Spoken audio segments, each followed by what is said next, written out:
Good morning, good morning, good morning. Hello, lovely ladies. Happy Wednesday, everyone. So, today we are continuing our lovely little series about things that are on your plate that might be small, that add up in a lot of ways, and that can potentially even keep you from some of your goals because we're not aware of some of the things that are happening in and among those. And so, just quick recap, we talked about food is medicine and fuel and how to have that relationship with food back on the 13th of September. And then we talked about nutrition facts last week. And then we will be going over fat facts today, okay? And so I feel like in a lot of ways there are either, two opposite sides of the spectrum. So a lot of people have either the knowledge that fat is really good and they say, oh, it's so great for us, and we overconsume on it. Or we have the opposite, where we have people are very afraid of fat and they go, oh, that's gonna, go to my thighs, that's gonna get stuck on my hips, and they avoid it at all costs. And so, of course, like in most things in regards to finding moderation and balance, we want to have a little bit of both, but we want to have the best kinds of fats. And so I'm going to be talking about why we need fats and the different types of fats, and then how to kind of incorporate them into your diet a little bit today. And so we do need fats, okay? They are important. And so one of the reasons why they are so important is because they help us with brain power. So I don't know if you have been on a day where you haven't had very many and you just feel like you have that fog. So that's a lot of the reason why, is because your brain needs fat to be able to thrive. And so you might even crave things that are higher in fat when you have a very exhausting day mentally. So kind of keep that in mind too. But also we have certain vitamins, there are 4 of them, that are fat soluble. So without the existence of fat in our diet, we wouldn't be able to absorb and retain certain vitamins. And so those are A, D, E, and K. And so I'm going to go over that just a little bit. So A is the one that is going to be really important for vision. It also is important for your hair and your skin. So that is A. D, I think a lot of people are a little bit more knowledgeable about, because D is the sunshine vitamin. And so everybody was like, oh, go out and get you, so your fresh dose of vitamin D, That's one that's a little bit more knowledgeable to, the average population. It's also helpful for, increase in muscle. So it's going to be what strengthens muscles, as well as prevents the onset of osteoporosis as well. And so the other way that we get vitamin D is through milk. And so this is why we say it's so important for the little ones to get it, because 90% of your vitamin D is actually stored up in your bones before the age of 4. And so before the age of 4, you have 90% of your vitamin D stored in your body that you're going to use for the rest of your life. Not to say that like you don't get additional, like when we go outside or when we have milk or different things like that, but this is why, pediatricians really push milk so much in those first few years. The other one is E, which helps free radicals. And so with free radicals, good morning, Jasmine. With free radicals, those are the ones that are going to lead to aging and chronic diseases. So we want to make sure that we have plenty of E as well. And then K would be the one that regulates blood clotting, as well as blood pressure is also known to be associated with K as well. Okay, so 4 key vitamins that are very important in regards to fat. So A, D, E, and K. Okay, so the other thing that I wanted to talk about is kind of breaking down the 2 different types of fats. So we have a saturated fat and then we have an unsaturated fat. So we're going to go over both of those kinds. And then there's also like subcategories in each of those too. Okay. And so we're going to hit a little bit about all of those to kind of help you understand which ones we should be going towards and which ones we should be staying away from. Okay. So let's talk about the bad first. Okay, so these are saturated. Okay, so the way to kind of remember them, so we have saturated fats and we have unsaturated fats. Saturated fats stay solid. Okay, saturated fats stay solid at room temperature. okay? So I will tell you, an example that I have here is some oil, which of course is liquid, right? And then we have some butter, which of course is solid, okay? And so the saturated one would be the butter, okay? And so with that being said, what is recommended is our percent daily value. So if you were with me last week when we talked about percent daily value in regards to your nutrition label, that's where you're going to see that. So under fats, it's going to give you different types of fats on that nutrition label, and then it's also going to tell you your percent daily value. So it is recommended for you to have less than 10% of your fat come from saturated fats in a day, okay? So check out that if you're confused on like a package or a product or things of that nature. Usually if it's packaged or product, it is a saturated fat anyways, and so those aren't the really great ones. Those are the ones we want to kind of avoid, okay? There is a certain type of saturated fat that's called trans fat. This is the worst one, okay? So trans fats were actually banned in 2020 for products not to be made with trans fats anymore, or this is how that they have, the FDA has claimed that they're getting rid of trans fats within the American diet. So I will tell you that there are still trans fats in your food that you are consuming if it's out of a can, package, drive-through, but it's supposed to have less than half a gram per serving. Good morning, Kimberly. So if you have less than half a gram per serving, what is a serving? So when we say, like, let's say French fries, for example, okay, is the small container of fry, is that one serving?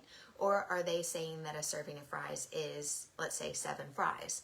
Well, if that's the case and you get a large fry, how much trans fat have you actually consumed, because the serving size is so small for them to not have to market that it has trans fat in it. So just kind of keep that in mind. So all of the things that you had thought about, oh, I mean, those little Debbie cakes, they don't have trans fats in them anymore. Or those things that we really feel like we enjoy that we add different types of things to. Good morning, Julie. These are the things that we think they're okay because they don't have trans fat in the nutrition label, but in all actuality, they just don't have to record that there's trans fat in it if there's less than half a gram per serving.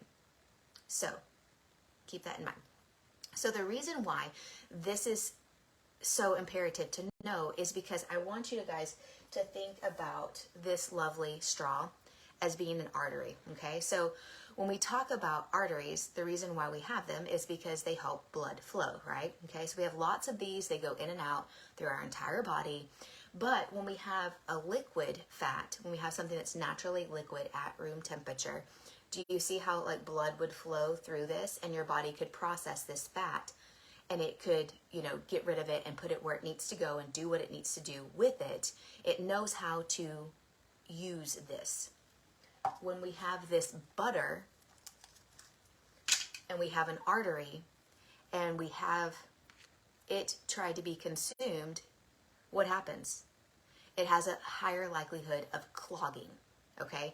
So know that this is why we say that the saturated fats, the ones that are solid at room temperature, are the ones that you want to avoid. So it makes sense that when people say solid fats, you know, have an increase in bad cholesterol. So the bad cholesterol is the LDL, okay? So I know we're doing a lot of terms today, okay? So just stick with me. You got this, okay? So LDL is the bad one. It increases the LDL, and then it decreases the good cholesterol, okay? And so the cholesterol is what we need to be able to process in with the fats, okay? And so the thing is, we want to eliminate the saturated and we want to bring in more of the unsaturated. So the unsaturated are the ones that are liquid at room temperature, okay? And so these fall into two different types as well, okay? So we had saturated, which was solid, okay? The type of saturated that you really want to stay away from is trans fat, okay? So moving over, switching sides, we're on the good side now, okay? Two different kinds, okay? we have unsaturated, we have polyunsaturated, and then we have monounsaturated, okay? And so these just deal with the bonds that are like happening and all the lovely science things that are probably going to bore you and get really confusing, okay? So just remember that there are two. There's poly and there's mono, okay? So the mono ones are a lot of your oils, your avocados, your nuts, and your seeds. Okay, the poly ones are the ones that everyone, when they talk about omegas, they're like, oh, make sure to get your omegas in, right? Make sure to take your fish oil. You know, you hear all these trends and these things that people say. So the poly unsaturated ones are the fats that have the omegas. And so there's two main omegas, 3 and 6, okay? And these do come from fish oils, okay? But they do also come from the similar things that we've talked about in regards to the monosaturated. So different types of oils, seeds, fish, things of that nature, okay? So these are the good ones. These are the ones that are going to help our good cholesterol, okay? And so the good rule of thumb to know is if the Lord created it, it's going to be more than likely a good fat, okay? It's going to be a fat that's going to help us in some way, okay? Because that's why he created it, for our bodies to be able to consume it. If it is a bad fat, it is probably man-made, okay? So back when, way back when they started chemically changing all of these fats, they used to think, they being, you know, the government and the FDA and the people that were creating all of the food, they thought that the trans fat was going to be helpful for us, or at least that's what they say. And so what they have figured out is that the man-made fats are the ones that our body doesn't know how to get rid of. These are the ones that clog the arteries. And, you know, a clogged artery, ultimately, what would be the worst case scenario is that your body wouldn't be able to pump blood into that artery efficiently. And so because of that, heart attacks are more likely to happen because you have a restraint in blood flow, okay?